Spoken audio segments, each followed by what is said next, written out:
Hello everyone and welcome back. In today's video, I'm going to show you how to use the Snipping tool on Windows step by step.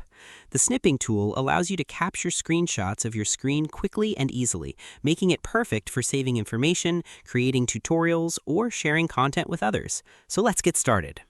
First, click on the Start button on your Windows computer. In the search bar, type Snipping tool. When the Snipping tool appears in the search results, click on it to open the application. Once the Snipping tool opens, you'll see several options at the top of the window. To take a screenshot, click on the New button. Your screen will dim and you'll be able to select the area you want to capture. Click and drag your mouse to select the portion of the screen you want to snip. Once you release the mouse button, the screenshot will automatically open in the Snipping tool window. You can use the editing tools at the top to annotate your screenshot.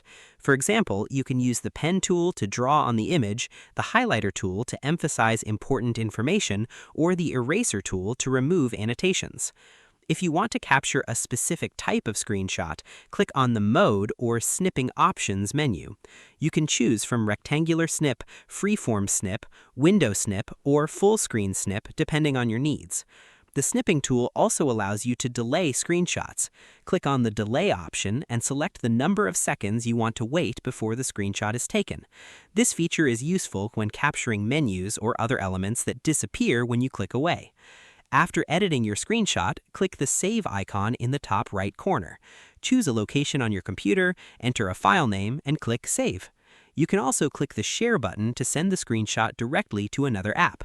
And that's it. You've successfully learned how to use the Snipping tool on Windows. Thanks for watching. If you found this tutorial helpful, don't forget to like, subscribe, and turn on notifications for more Windows tips and tutorials. See you in the next video.